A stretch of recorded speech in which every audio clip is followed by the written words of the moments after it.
It's time to say goodbye to hold music and say hello to fast customer support with Service Cloud. With trusted AI and data working together, you can skip long wait times and deliver efficient, personalized service right away, all while keeping support costs low and more customers happy.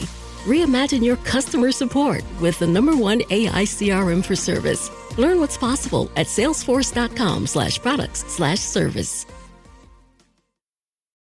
Whether you're a diehard sports fan, a hopeless romantic, or a comedy aficionado, the Xfinity 10G network was made for streaming it all. Worry less about buffering when streaming your favorite shows, movies, or live sports and enjoy a better way to watch. Xfinity gives you a reliable connection for streaming plus all the entertainment you love all in one place. Fear not, because now you can finally sit back, relax, and stream your favorite entertainment and sports like never before with the Xfinity 10G network. This episode is brought to you by Carnegie Mellon's Tepper School of Business. Want to advance your career or switch fields? An MBA from Carnegie Mellon's Tepper School of Business can help. Earn your degree from a top-ranked business school with a thought-provoking curriculum, one-on-one leadership coaching, support from experienced career counselors, and full-time, online hybrid, and accelerated MBA formats. Join the intelligent future. Visit cmu.edu/Tepper to learn more. My name is Jeremy Quintanilla. This is the story of my life as I build my family business, learn about governance, dive into politics, figure out how to leave a legacy, and all the other adventures life has in store. You're listening to an Age of Jeremy side quest. Enjoy.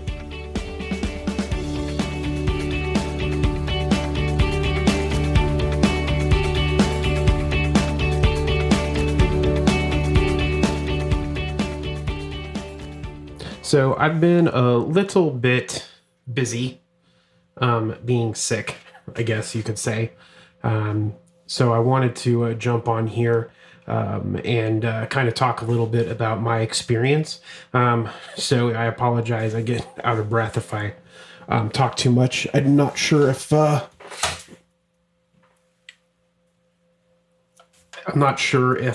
that could be heard when I do some of the lives for our Facebook group, Age of Radio Hosts. And one of the things that I'm really working on this year is being more active with the hosts and also being more communicative with these podcasts and trying to open up the breadth of the podcast. Now that I've been dealing with podcasts for over 2 years, I feel that I have kind of a decent understanding of the workings of interview podcasts and storytelling podcasts.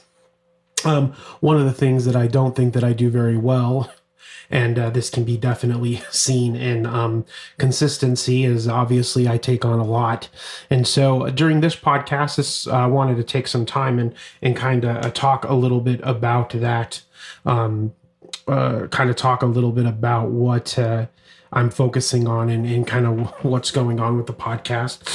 So essentially, if this is your first time listening to the Age of Jeremy podcast, essentially the Age of Jeremy podcast is about me storytelling the different things that I'm trying to do within my life. And you might be saying to yourself, well, why would I want to listen to the stuff that you're doing inside of your life? And essentially the reason why is because there's lots of good insights into business. I have a master's in business administration from Northeastern University. I also have a bachelor's of science in finance from Arizona State University and a bachelor of science in accounting from Arizona State University. And so over the last 10, 11 years, I've been working in the banking industry.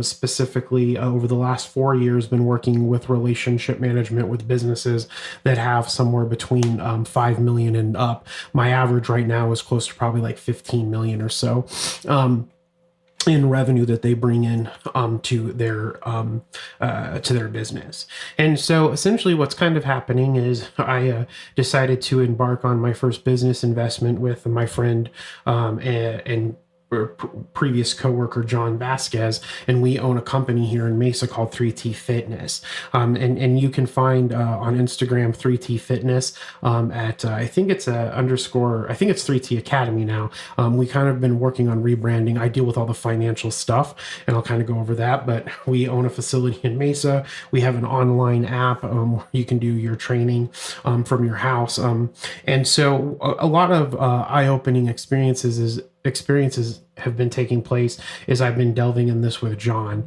One of the most interesting things that, so real quick, so our fitness center is kind of similar to HIIT workouts.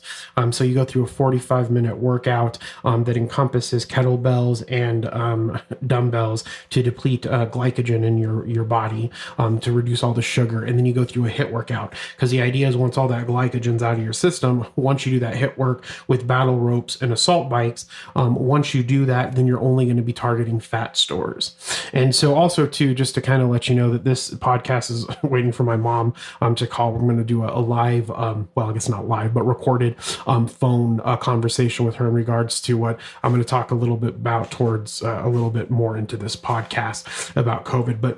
But essentially with John, it really opened my eyes to my passion for health and fitness. Especially, he introduced me to Onnit, the company Onnit, and their maces and kettlebells. And the maces is something that I have been spending a lot of time with prior to falling ill. This last Sunday on June, I think it was June. Let me double check here. We're talking June 12th. I'm sorry, June 14th is when I started feeling ill. And that's kind of the real basis for this podcast. But one of the things I wanted to do is kind of get more involved with explaining why you're listening to this podcast. And so essentially, it's kind of opened my eyes back up to my religious life and life of health and wellness prior to getting type 1 diabetes when I was 28. And so when I was younger, I was really into yoga, into mysticism. And so a lot of the things that it relates to some of the side quests or side podcasts that I do from my irregular season is that I talk a little bit about, or want to talk a lot about, those religious experiences and that mysticism and what we call a warrior mindset. That's really more geared towards 3T Academy and warrior. I don't personally use that term. I like esotericism and martial arts in that regard. I've trained in judo. I was about to go back into doing more jujitsu training, but then the COVID happened and those shut down. I've also done Muay Thai training. And so to that extent, I do enjoy martial arts a lot. And that's something that I had originally planned in my life prior to getting trapped up in making money with working for the bank and starting a family or getting married and buying a house and things like that. And so the reason why I kind of have this podcast is to kind of tell you the things that I believe that any individual can do, whether you're in poverty like I was prior to going back to school and getting an education. And also the interesting things that I've learned on trying to build businesses. So 3T Fitness is doing very well. We just bought out our other investors that originally gave us the startup capital to start the business. And then I've also started Age of Radio, which is the theme behind the Age of Jeremy seasonal podcast, trying to talk a lot about the things that I'm doing. But back to the point about not doing a lot of consistency is that I not only have Age of Radio, which is owned by my corporation called October Revolution Corporation. We call it ORC for short, but trying to build a family enterprise. And there's lots of things that go into not only the family enterprise, but into family histories and into family dynamics that I feel that I've learned over time are really targeted towards wealthy people.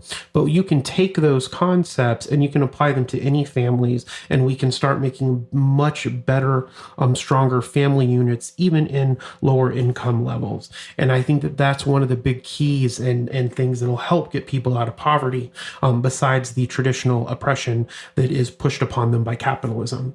And so a lot of people who know me know that I guess I'm a Democrat, but I also I'm a Democrat because we only have two main parties. That's the Republican Party and the Democrat Party. We also have the Green Party and Independent Party. But for the most part, we'll say that we only really have the two parties. So excuse me for one moment. Again, getting out of breath.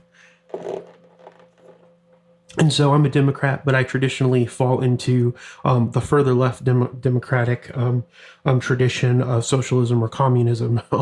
And so communism, in my idea, is something that is for free people, not for what we see in China, in Cuba, in Vietnam, in the USSR, and in Venezuela, and some of the other traditional communist or socialist countries, or El Salvador, which is where my father's from. And so when I talk about communism, I don't talk about what we consider in the economic sense of what we would call state capitalism. And so essentially, just kind of whenever I mention communism, I talk about free democracy where the people own the businesses that they run. So employee stock ownership programs, not only employee stock ownership programs, but also giving those employees the right to vote for the people that are on their boards. That's one of the biggest things. When you can give that power to the people, then they can help make better decisions for the companies that they earn the money for. And then because there are employee stock ownership, they also get to have a say in the profits that come down to them. And so when I talk about communism, those are the things that I traditionally fight for, not what we in communist economics, what we call state capitalism. So essentially, when Lenin took over the power of Russia, they were young, they were trying new things. They didn't, in my opinion, didn't really know what they were going to do.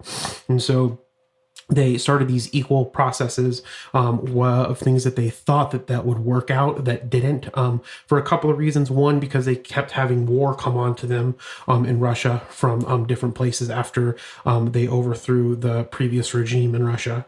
And so as Lenin and Trotsky kind of took over, and then Stalin took over, Stalin's the one that kind of made it more of a dictatorship.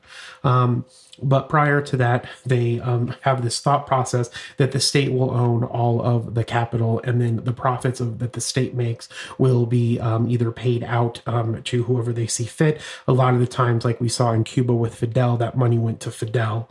And same thing with probably Stalin, and to some extent probably Mao in China, I'd imagine. The only place that I don't think that a lot of that happened was in Vietnam. But anyway, so their concept of what they were trying to do is that if you can take over the state and have the state force the communism, then they can slowly push it back into the hands of the people, and then the people will have the ability to start the businesses and make the profits and make the money. Now, we think that today that's not the best way to do it, and in my opinion, that isn't the best way to do it. The best way to do it would to be focused on a lot of stock ownership programs. It would be allowed to have the people that own the company or commutative ownership where they own it. Now, the problem that comes into place is when you get into family enterprises. And so one of the things that I'm trying to do with an October Revolution Corporation is intermingle those two, where the family still has a good understanding of the business and stake in the business, but then all of the employees also have ownership in that business. And so, like, for instance, the salespeople and people that work for Age of Radio, they all get shares of stock that vest after they've been with the company for 2 years, and then they own that employee stock and they get to vote on who runs on the board. Now, the best way to make that even is a 1-to-1 vote, but then you come into the problem if they are able to outvote the family. And so that's one of the things that I'm experimenting with within October Revolution Corporation is still having allowed to have a family enterprise, but also have it to be employee owned. And then at the end, if we decide to sell a business of ours, right, then we could still sell that to the employee stocks, and then it'll be a completely employee ran company. And so those are the things that I talk about when I talk about communism, not to be mistaken for what the West considers communism, what we teach in our schools, which is incorrect education on what communism is, especially the economic theories of communism. So with communism, you have the social constructs, which people are educated on, but then you also have the economic theory, which some colleges teach here in the United States. Most of them do not, because we teach Austrian economics, or neoclassical economics, and to some degree Keynesian economics, which is what we use here in the we have a mixture of Keynesian economics and neoclassical economics in the United States. And within those traditions, they traditionally talk a lot about free markets. And the misconception is, even though free markets, there are some There are some things that are not good about free markets. But in the most, if we left the free market alone, despite the inhumane things that we do in free markets to better our position and the mising that goes along with it. I don't know if that's the best word to use or even if it is a word, but the haggling that goes back and forth with our brethren, those things is where the skepticism comes in and the critique of free markets. But if you left free markets alone, then they are going to be essentially a fair way to make trade. And that's not what capitalism specifically is. And that's what a lot of people today that are considered Marxist economics, Marxian economics, which is something that I do like. I also like Keynesian economics to some extent. But essentially that's completely separate. But in our tradition here in the United States, we associate capitalism with free markets, and they're not the same. The capitalism is the concept that if you own the capital, the person that owns the capital gets the benefit, and they utilize the labor. They exploit the labor, right, to make the profit to then pay themselves. And the people that are making the revenue and making the profit don't have a say in where that profit goes. And that's traditionally what capitalism, which has nothing to do with traditionally free markets. The misconception arises because of the things that we've seen happen in China when they shut down the stock exchange that they have there. They opened it back up, obviously. But originally when Mao took over, they shut it down and they took all the businesses from the Chinese people. Same thing happened in Cuba. And so when we think of that, we look at that and we teach children that they don't have a free market, because in theory they don't have a free market. But that is not capitalism. Capitalism is if I'm a laborer, right, and I have no ownership in the company or say in who is on the board of the company or the members that are in the company, right, then my profit that I make from my labor, right, whether it's mental labor or physical labor, that money that's created goes back up to the board or to the owners, and they're the ones that decide to do with that capital. That's what capitalism is. It's really not super complicated. The economics of it get a little bit complicated, but it's worth, I believe it's worth for capitalists to read, or anybody to read, Marx's Critique of Capitalism. He was a philosopher and an economist. Wasn't necessarily the best guy in the world. Hold on one second here.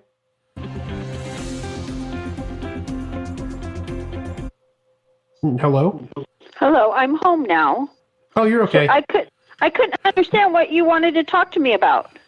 Oh, no, I was just going to kind of tell you what happened, mainly because I wanted to test this Zoom L8 connected to my Cubase, connected to the phone, to see if it all picked up all the audio. Oh, okay. That's the main reason. So right now, like, I'm recording you and it worked really, really well. Okay, good. Okay. But no, okay, I wanted... Go ahead. No, go ahead. Oh, I was just going to say, so at around noon, I got a text from FastMed, and FastMed had said that I couldn't get in until after 3. And then when I was driving down there, they said that I couldn't get in there until 3:36. And then when I got there, they said it's going to be a lot longer than that automated text message, because they had like 9 people ahead of me. And the problem is that, from what I can tell, that's happening is that because people are going in there, and they're making these appointments, or whatever, and they're not allowing people to stay. People are going home, and then FastMed's calling them. So then that person has to drive back, and then they start their session. So if because not all FastMeds are doing this, let's say you're 45 minutes away, right? Because like she told me, it's probably going to be 4 or 5 hour wait. And so if I'm me, like I went home, right? But let's say I lived further, and they call me when it's about my appointment time, then it takes me 40 minutes to get there, right? Then you push that time out. So I don't even know if I'll get in. My appointment was at 2:20. It's now 6:15.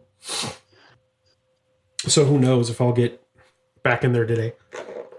Well, then will they let you get in tomorrow then? I don't know. I'm going to call them in a little bit here, probably after I'm done with this.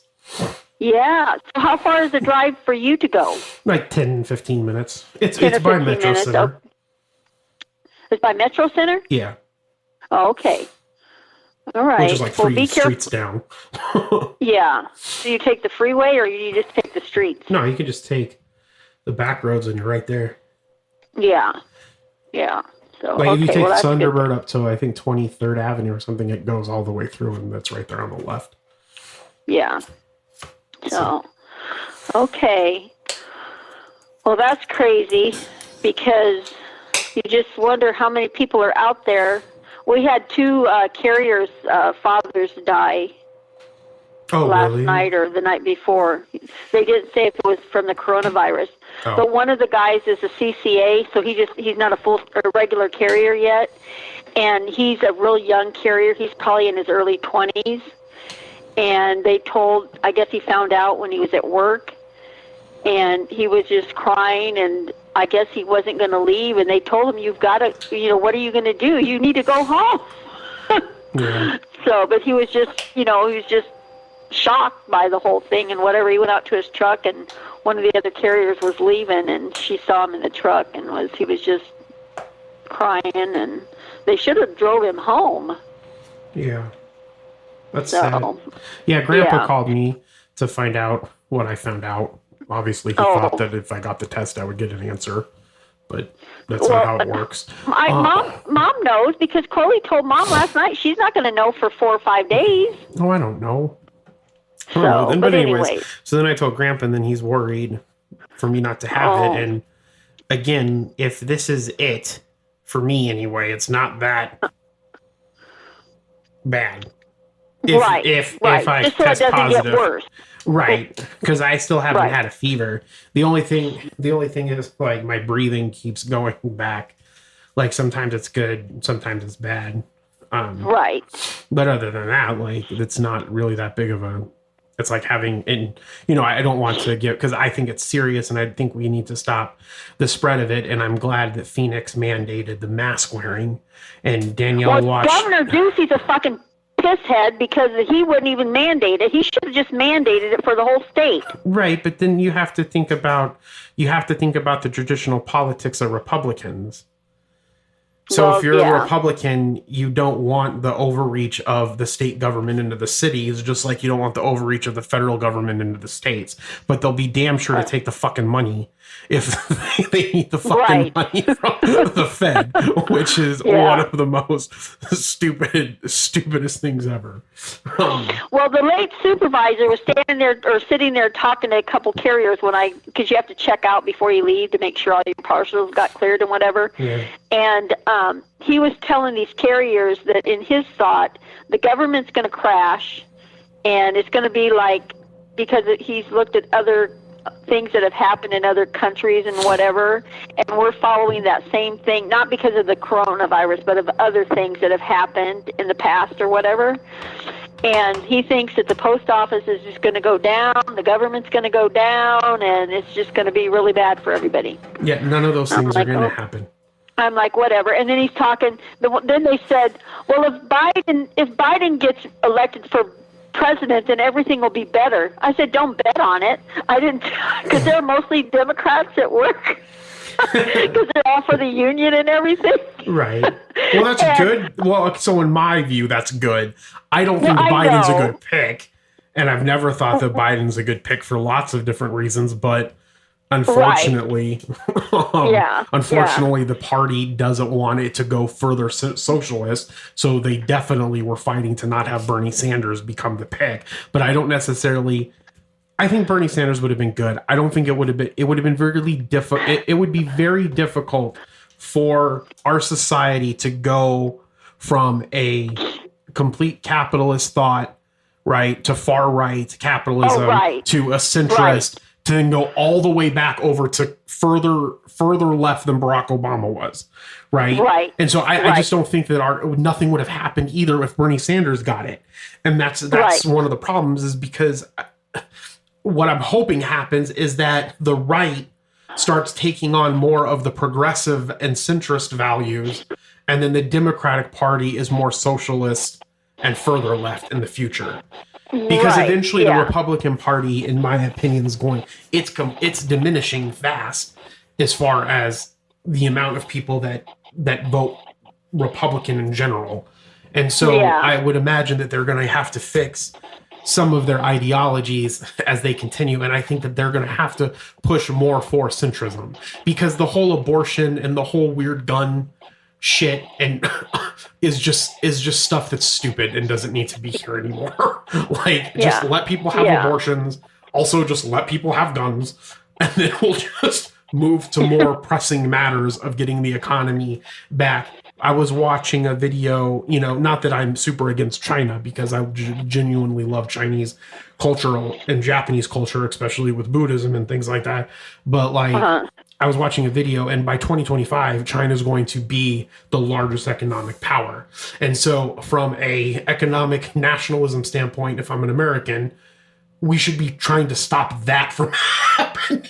I don't personally have a problem with it, but I'm thinking of as if we're looking at America as a whole, right? Not having COVID should be a big priority, right? Reducing the amount of deaths from the flu should also be a priority, right? Making sure that our life here on Earth can go further, right? And to have backups on Mars and the moon and whatever the hell everybody else is doing. And then to kind of make sure that we remain as a good economic superpower. Because the fact that China did that so fast is ridiculous, because it took us from 1776 to get to be where we're at. China did it in 40, 50, 60 years maybe? That's ridiculous. Yeah. So, but anyways, it was a really interesting documentary. It's on Netflix. It's called History 101. They go into lots of different weird histories. But if Biden has ties with the Chinese, and so does that senator from Tucson that's running. He's not a senator, but he's running for senator. Yes. That one guy. Not Kelly. Yeah. Oh, is it Kelly? Yeah. Yeah. So in a global economic world, we need to have ties with the other global superpowers. There's not in my opinion, some weird larger conspiracy that's going on.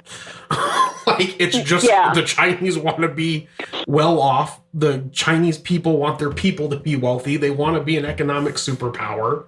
I don't think it's going to be something where if China becomes an economic superpower, they're going to try to take over the world. I don't think that's specifically what they're wanting to do. I think that they just want to have good stuff for Chinese people. Just because you have to think about it from the other way. Think about what the Chinese think about us. They could be thinking the same thing about us. We want to stay big so we could take over the world. That's not the thing that's happening. It's just traditionally they want the people to have better stuff for their people. Right. Exactly. Yeah. So. Okay. Anyway. All right, I'm going to go. Okay, yep. Hopefully you get in tonight then. Okay. All right, I will talk to you later. Love you, Mom. Okay, love you. Bye. Bye-bye. All right. So that was Mom calling me about COVID. So I hope you enjoyed that conversation. Again, I wanted to test some stuff out here on the Zoom and then have a conversation about the COVID. So real quick, back before I get into this shit show that we have here in Arizona, I just kind of wanted to mention that I'm hoping that what I can test for with October Revolution and Age of Radio is trying to see how to build a good family enterprise and teach and share those things with people along with family dynamics, and the things that I'm doing to build Age of Radio and some of the other businesses that I'm working on. And then to talk about the stuff with 3T Fitness and talk about spirituality and mysticism, right? So it's kind of a lot of stuff. It's kind of like my story. And that's why I'm hoping that people can come in and just share some, as my friend Nora Ellen says on the Woman Starting Over podcast, some little bits, nuggets, I think is what she calls them, like golden nuggets. But like some good advice or wisdom that people can take away with themselves. But the reason why I want to get on this podcast, because I'm right a lot about So I write a lot about my podcast. And so what I've been kind of focusing on is leadership. That's the next episode that I want to come out for season 2. And traditionally there's supposed to be 12 episodes in a season of Age of Jeremy, the traditional regular run season. And then we have side quests and other things that we focus on. But the main seasons that come out are talking about the things that we're trying to do. So we spent a year now really trying to build our tribe. It's strong. Let me put it that way. It's really, really strong. I want it to be stronger. I don't really want it to grow as big as I originally wanted it to, because I really want it to have a lot of good I want it to be meaningful and provide value. And so one of the things that I wanted to talk about next on the next Age of Jeremy, which I'm writing the episode, is on leadership and extraordinary leadership, and how you can take those things and apply them into your tribe, your group that you're leading. And then you can also really apply these to your family as well.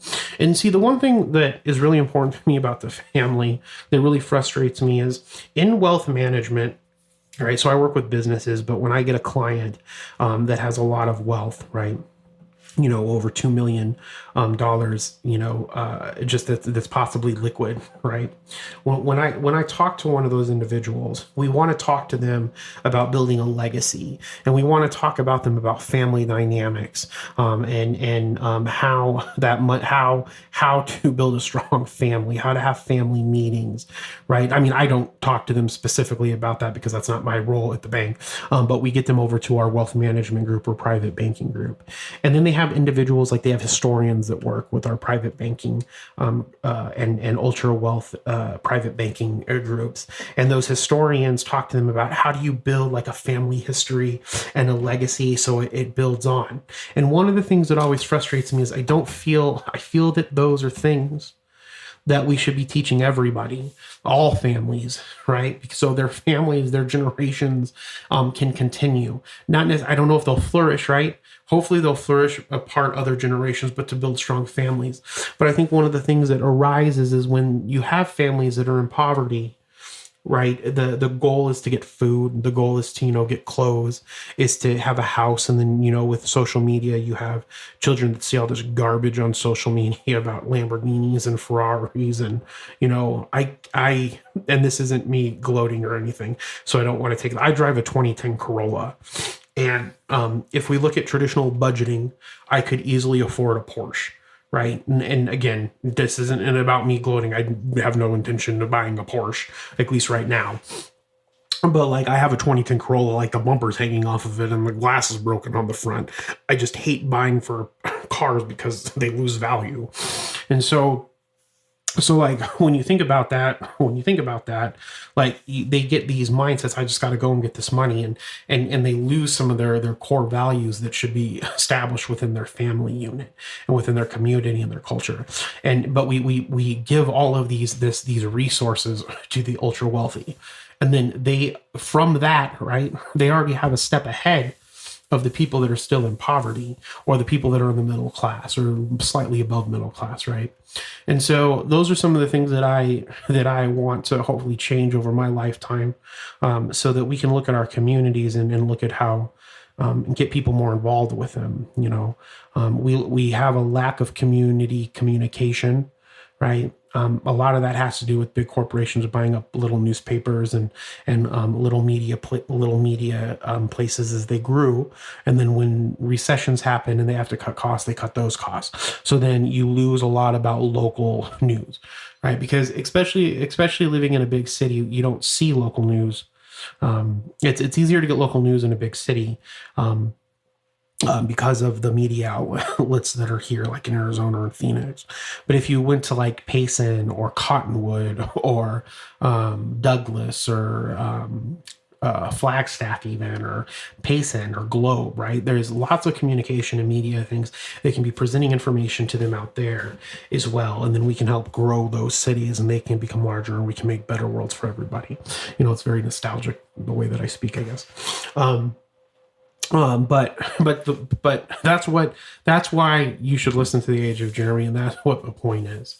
And then the other thing that I kind of want to do is start having more interviews on here, just because, I don't mind listening to just one person talking if it's about a topic that I really enjoy.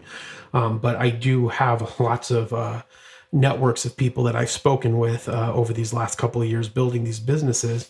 And it's just great to be able to, would love to just talk to them and get insights about what's going on in their world and their life. And so, and then the next thing is that so those are some of the things that I'm kind of focusing on, but I kind of wanted to give an update because I've been sick. And in Arizona, everybody's running around without a mask on outside. And somehow this fucking thing became some kind of dumbass bipartisan garbage shit. Hold on, I just got a weird fun thing. Okay, everybody, it's Michael E. Cullen II. And I'm Sesame and Carta from the All Too Real 2 podcast. We're passionate about movies, TV, and pretty much all things pop culture. Dive into the chaos of failed sitcoms, direct-to-video sequels, and the quirky realms of cinema and TV. Join us every Thursday for your dose of All Too Real 2 entertainment. We'll guide you through debates like whether Howard the Duck qualifies as a superhero. Ponder if Larry the Cable Guy could be the new Rock or Schwarzenegger. Discover if some shows and movies should have stayed in the cutting room. Ever heard of a sitcom featuring that dictator with the funny mustache? Well, we watched it. We're dedicated to unraveling the peculiarities of pop culture, sometimes with awesome guests. So, if you're into the eccentric world of pop culture, listen and subscribe to All Too Real 2. Available wherever you find podcasts and on Age of Radio.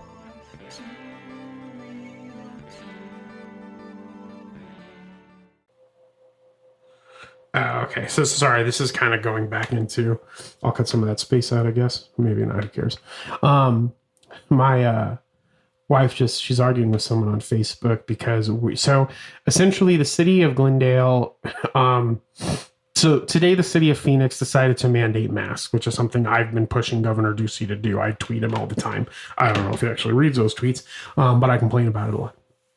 Now, for me, the mask wearing isn't so much so I don't get sick, right? Because I'm currently sick, and if I have the COVID, whatever, I'll rest and hopefully not die from it. But the mask wearing is important so you don't spread it, because I probably went outside without a mask and some other idiot went outside without a mask. And then you have two idiots outside without masks. And then that causes problems to other people. And so this whole, the mask is super, super, super important. The fucking stupid gloves that everybody's wearing, who gives a shit about, that's still spreading germs, is probably more important, especially with the way that they utilize them. It's probably better just who gives a shit about the gloves. The masks is what's actually important.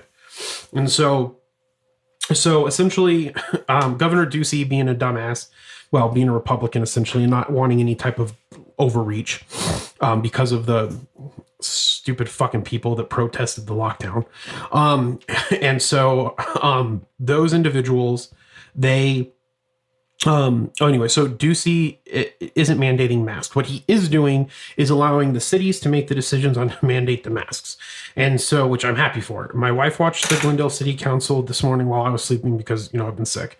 And she has been following that. So I don't know if Glendale's mandating masks or how the voting went or whatever, but essentially Phoenix decided to induce a fine of up to $250, I think it is if you're outside without a mask, which I say is good, because if we're going to just let everybody run around and do whatever the fuck they want anyway with a virus that is deadly, then and spreads really, really easy, and we don't have antibodies for in our body, like some other types of viruses like colds and flus, is that then the only alternative is to have masks on. And so I think that that's a fair assessment if we are going to be dicks and want the economy to still booming. And the problem that I have with the economy is that, especially in Arizona, I'm not going to talk about other states, but in Arizona, if you go and look at our books, we have a good amount of cash. We have Doug Ducey, when he was treasurer and into the time that he was governor, they all did a really good job at conserving our cash. Either it's a joke and they're just, stealing it and paying people, which I don't think that's the case, that there is a lot of cash that's on hand. That cash could be utilized to present grants, right, to keep these businesses going. Kind of think of it as how you have a savings for not everybody, but the thought is in traditional personal finance, you should have savings of somewhere around 6 months of, bills. Same thing goes for a business. Same thing goes for anything. You should always have cash. So in case of an emergency, you can withstand bad times. And so if Arizona has this cash, right, this would be the time that you would want to use it. And it's a rainy day fund for a reason. And this would be a good rainy day. Just lock everything down for about 6 to 8 months. Okay. Use the cash that you have, deplete it, right? Make sure that it's going to people as grants, and then they're reporting that, or loans, who cares? Either way, getting to people, and they're reporting how that money's going out into their business to make sure that it's going to pay people. And if, or to have some type of payment so we can keep those people getting cash for the business so those people can go out and spend. Then what you do is you raise the taxes from that money that's going out and spending, and then you start recollecting some of it. And then if we all worked as a community, then once it's done, you push up the taxes again for like a year, and then we re-get that cash going. It's not super hard to get through these types of things. They make it way too political because people think that people are infringing on their fucking rights, and no one's infringing on their rights.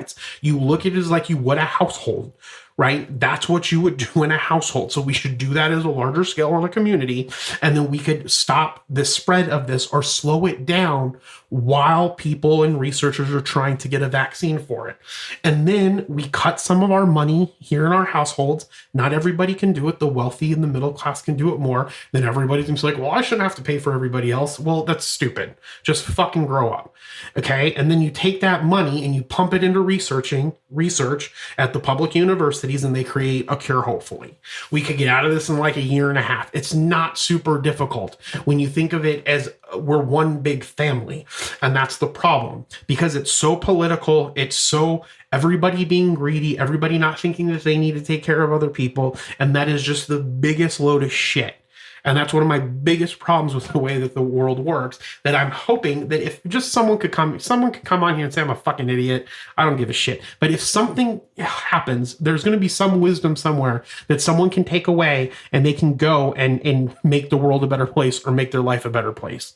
And so the problem that I have with the COVID is, besides the mask, is that I've been sick since Sunday. I can get angry really easily, so I'm not going to lie. I have a temper. And so I try not to have a temper because it's not very Buddhist. But when I got sick, the first thing that I did was I promised my wife, if I experience any type of shortness of breath, I will go and get tested for COVID.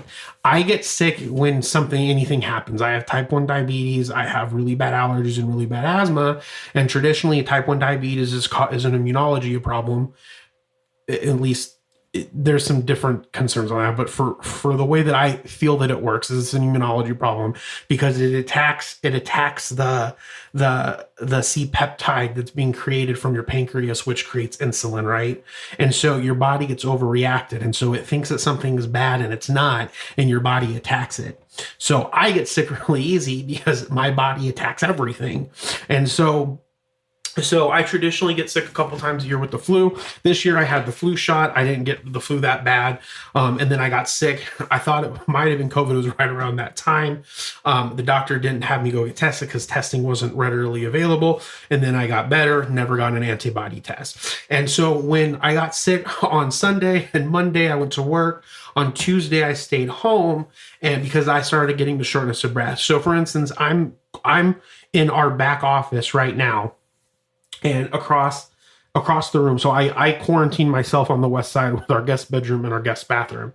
And so if I walk to the guest bathroom, which is probably maybe 2, 3, 4, 5, 6, 7, 10 feet away, maybe, I don't know, not that far, a couple steps, right? And so if I go to that bathroom, I'll get out of breath. Like, I'm out of breath right now. Like, I should probably take my inhaler again. So once I started getting out of breath, I decided, okay, well, maybe I'll go. I haven't had a temperature yet. So I called my doctor and I said, hi, I need to figure out can I come to you? Because I figured they were doctors, they would have tests, but they don't. And they said, well, you can have an antibody test. And I said, okay. Now my thinking wasn't, okay, well, antibodies means that you have like the antibodies against it, which means you had it. I thought that would tell me that I had it because I wasn't thinking, because I hate my doctor anyway. And so I don't hate my doctor. I do. I don't like my doctor and I don't like the company. It's Bayless Integrated Healthcare. They're the worst healthcare provider here in Arizona.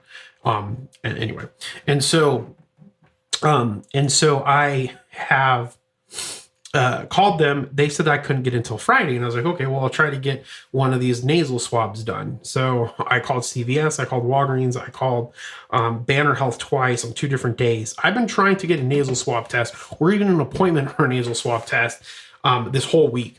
I finally got an appointment for a nasal swab test today at FastMed at 2:22. It's now 6:41 p.m. And when I went there, they said that they were about 4 to 5 hours behind and I needed to go home and they would call me when the appointment's ready. So the only person that's called me was my mom, and you heard that conversation. So this whole thing has been a complete shit show just because I'm imagining every time someone's sick, they're pushing them to go get a test. And I get that. I think Banner Health was doing tests down at the fairgrounds. They were booked. One day they couldn't do testing or they were booked. The next day they got booked by the time I called them, and they didn't know if they were going to do any testings today or they're not pushing appointments out that far. Same thing with Next Care Urgent Care. At one Next Care Urgent Care, there was 200 people that were waiting in line or something ridiculous. That is crazy because there's obviously a testing blitz because of how fast this thing is spreading and because now we have tests readily available. So anybody that's been sick wants to find out if they have it so that they can take the necessary precautions, which brings me to the other problem with COVID. There's not really a way, unless it gets really bad and you have to go to urgent care, there's not a really good treatment plan. The only treatment plan really is what you would do is if you had a cold, drink lots of fluids, water, and then make sure that you're getting a lot of rest. And so I haven't had really no contact with my day job at the bank. Really, I let them know that I've been sick and I'm waiting to get the COVID test because then through our human resources department, it kicks in a different process that you have to do so you don't have to use any of your sick time or anything along that, which I don't personally have a problem with because I just work all the time anyway. So not really a big deal if I lose my PTO time. And what am I going to do? Am I going to Disneyland this year? Come on. And so that's one of the things that's been kind of frustrating is that I need to get a test. I can't get a test. But even if I got the test and I do have COVID, the benefit is that I know that I have it and I need to be quarantined. So I'm going to continue to quarantine myself from my wife, which I've been trying to do everything in our office and sleeping in our guest bedroom. And so for that, though, I guess the benefit would be to know that I have it so that people don't come over. But if you're sick, you should really kind of quarantine yourself anyways.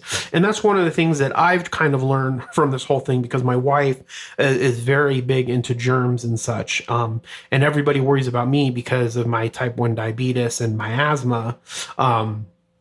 That if I get sick, something terrible is going to happen. I have really good fortitude and stamina. So if this is the COVID, it hasn't really impacted me that much. But I did do things once I started getting sick. And this goes back to the mysticism piece about things that I've lost over the years about myself and about my spirituality, which I have a piece that I'm writing for the Age of Jeremy blog. So I guess I'm writing for myself, my blog. That talks a little bit about losing faith in general and losing religious faith in general and trying to regain that. And that's kind of where I'm at in my spiritual journey. You know, when I do a lot of tarot card readings on myself for improvement or to help make different types of decisions or kind of have an idea. And again, not necessary for anybody if you don't believe that or if you think it's bad, but that's just something I've always done in my life as a way to kind of see what different choices are going to lead to which different outcomes. And then hopefully you can make the best choice. But when I look at the tarot cards, the one thing that continues to keep coming up over and over in my cards is that there's a spiritual journey that needs to take place, and that's because when I was younger, into my mid-20s, before I went back to college, one of my biggest things was esotericism, and recently I've been studying esotericism as it relates to Buddhism, which is really interesting because there's a lot of great correlations between Eastern esotericism within Buddhism, and then Western esotericism within the Jewish tradition or within the Christian tradition. But anyway, so over the last couple of weeks, since I'm stuck inside, I wanted to start studying martial arts, more again. And it's difficult, especially jujitsu. I have a jujitsu dummy, but it's difficult studying with the jujitsu dummy because he's really big and heavy and not so much room in the house that I thought that there was in the house when I bought it. And so I overestimated the size of our house. And so one of the martial arts, I kind of put things that I think that are good, cross-training martial arts to your overall, whatever it is, the practice that you really want. And in judo, that's the martial art that I would love to spend a lot of time the rest of my life studying, that and jiu-jitsu or Brazilian jiu-jitsu. But I think that there are some really great, probably judo more than Brazilian jiu-jitsu, but Brazilian jiu-jitsu will really help with groundwork in judo. So you kind of use that to cross-train within judo. But then there's also some like slower thought, slower moving martial arts, or what I like to call mental fortitude martial arts, I guess. Those might not be the best name for it, but Iaido, and I apologize if I'm saying that wrong because I don't have it written in front of me, or the art of Japanese sword drawing. And so that is one of the things that I think that is a good martial art to cross-train with any martial art. That and possibly Tai Chi and Qigong. And so when I started getting sick, I've a big believer in Eastern medicine. Much better, I guess, maybe not believer, but I've had lots of success with Eastern medicine over Western medicine. I hardly, other than my Western medicine that I need to stay alive, like insulin, I usually don't do any other type of Western medicine. I try to focus mainly on Eastern herbal supplements and Eastern remedies. Then that's how I've been my whole life. Now, other than type 1 diabetes, I don't really have too much that's wrong with me, especially over these last 10 years or so.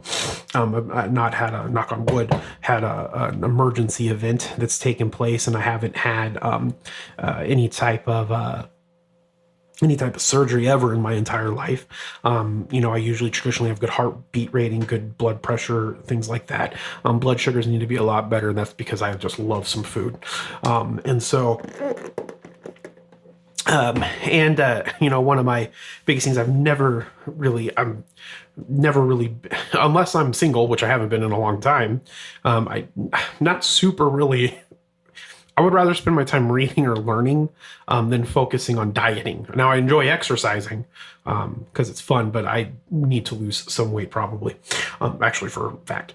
Now, that being said, going back to the Japanese swordsmanship, that's one of the things that I feel that the mace can help cross-train to that as well, because it gives you good fluid movements. It strengthens a lot of those minor muscle groups because of the way that you're moving your rotator cuffs, trying to find the flow within your body, which is going to strengthen those muscles, right? And then it's going to make it easier for you to move within your Japanese sword drawing. And so it's just interesting if you look at all these different martial arts and different techniques, you can kind of look at them and say, okay, well, this could probably help you focus with this more. And that's one of the things that I've been doing over the last couple of weeks with the mace. And so as I've been doing that and getting more involved with that and trying to re-engage my spirituality within health and wellness, and to take my Buddhism to a different, deeper level, one of the things that I wanted to try, because, I know that if we look at traditional Chinese medicine and we look at, the kidney deficiency and the parts of the body that it impacts, right? Because if your blood sugar's high, your blood's thicker, your kidney has to clean that blood. It puts more pressure on it. And so if you start that, you notice from those pains in the kidney that you have, lower back pain in the kidney area. Makes sense. That's a common one. But calluses below your toes on your feet, right? Which I have. You look at, the pain in the middle of the neck, or the lower part of the neck where your neck kind of connects to your back, that area right there. You start having pains there. And so there are some great Qigong techniques, which is a form of Eastern medicine, or Eastern remedy that has to do with moving and unblocking qi. And so over the past where I've been really focusing on my education and looking at facts and planning and proving things, right? You just kind of say, well, moving your qi, that's ridiculous. But it's really interesting because, earlier in the week and up to date, I've been practicing Qigong as much as I can. And it's really helping relieve a lot of the aches and pains. And it's relieving, it's causing a better, my breath not to get so bad, right? Because, I'm nowhere near needing to have to be on a ventilator. In fact, I checked my oxygen saturation. It's 99%, which is perfect. Well, I mean, not perfect, but it's pretty good. Better than I thought it was going to be. And so when you look at those things, you kind of think, well, man, I got to that there's something behind this that really helps if you're blocking out that qi, and then you start working with, you start doing energy work within qigong, kind of what you would have in Reiki, on and moving that energy, right? But with qigong, there's a lot of physical, personal movements. There's brocades that you do that help relieve some of any type of blockage of the qi. And then when you can remove that blockage, right, that's when the wellness starts to come. And it's really interesting seeing some of the minor results come from that. And I'm really happy to say that I think that I'm going to continue to do that Qigong. And I really want to dive deeper into Eastern medicine, especially because my mother has a company called Meridian Health that I own with her through our corporation. And we're selling herbal supplements, and we're going to start doing our own line of teas, and we're going to start doing our own Arizona bee pollen. And so we're working on getting those things going as well, but it kind of opens up my mind of where I want to take health. Now, I don't think that there's anything wrong with Western medicine in general. I think that the problem with Western medicine is it traditionally just helps it treats the symptom, not the cause. And that's one of the biggest problems. And, but if we look at surgery and brain surgery and the stuff, that's amazing. But our traditional physicians, when they're treating us, they don't treat us to create, good, healthy human beings that are living vibrant lives, right? It doesn't work like that. You get, like yesterday, to get my testing, because I ended up talking to a nurse practitioner, and they did to give me an antibody testing for afterwards or whatever, so I can go to Sonoran Quest and do that. But she just did it. There was nothing. It was like a 10-minute conversation.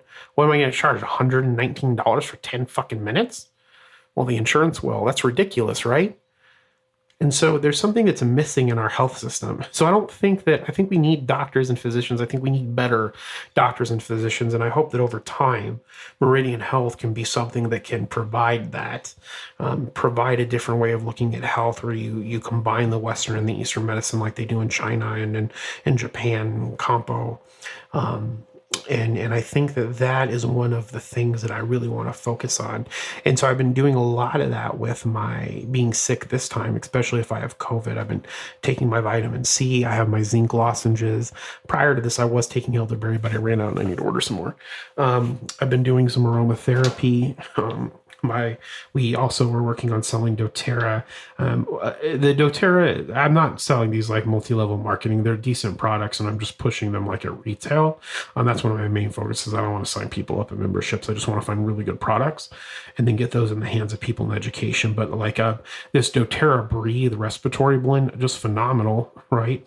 You put that in a diffuser, and even if it's not really healing anything in the lungs, it is soothing, and you are staying relaxed and not activating, drop the bottle, and not activating any of that stress.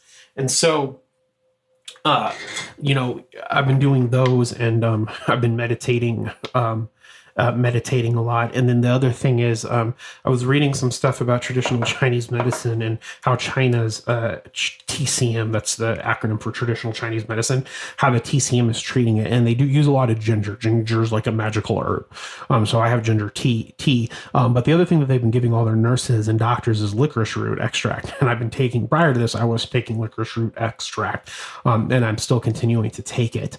And so I feel that if I do have COVID, the reason why I'm not experiencing it as bad is because of these herbal supplements. And so I don't think that there's anything really to worry about. I'm going to probably do some more of these podcasts to kind of keep everybody updated on this and some more of my learnings of the TCM. But as we continue with this, I just kind of wanted to make sure that everybody knew, make sure that you subscribe to the podcast, Age of Jeremy. Traditionally, I was shooting for doing one every week. I think I need to scale that back and do one every 2 weeks like I was originally doing, and then doing some, special episodes here and there if necessary, and then getting more of those 2 blog posts out a month, and then trying to get one on LinkedIn. I'm really trying to build that LinkedIn personality so that hopefully we can do more. Hopefully I get good at this family dynamics and TCM writing and all this stuff, and looked as a figurehead or a thought leader in these areas. And then hopefully companies can look to me to be on their boards, because that's really what I enjoy doing, is what we traditionally call board governance or governance. And that's one of the reasons why I'm really trying to start planning my good friend, my wife's best friend growing up, one of my wife's best friends growing up, Jimmy. He is running for Tolleson City Council. So just want to give a plug for that if you're in Tolleson. Jimmy, and I'm a terrible, terrible person because I can't remember his last name. My wife's going to kill him. Jimmy Davis. He's going to be running for city council in Tolleson. I recently became the precinct committeeman for the Country Gables precinct here in Glendale, for the Democratic LD20 group, or for LD20, that's our district, and for the Democratic Party. And so, one of those things of governance is part of, being on a city council, becoming governor, mayor. And that's something that I really have a passion for and want to continue to pursue as I get older. Now that I'm 36 and I'm old enough to be president, it's time to really kind of refocus some of the professionalism and adult-like things that I need to be doing to push myself into these, and onto the political stage in a more, global, I'm going to say global, but I just mean Arizona stage, to really try that. And, this podcast is a really good way to have a voice and tell that story. And I hope, again, you get a lot of good wisdom from this. So I'll keep you guys updated on this COVID thing. As soon as I get an answer, I'll probably do another one here a couple of days because I'm going to be stuck at home. So I hope you enjoyed this podcast, and I hope you turn in next time. Have a great day. Bye. If you want to see more of what's going on or check out my writings via blog posts, articles, and essays, then make sure to follow me on LinkedIn at Jeremy Quintanilla, Facebook at Age of Jeremy, Instagram at Age of Jeremy, Twitter at Age of Jeremy Q, and TikTok at Age of Jeremy. Hope to see you there. Enjoy.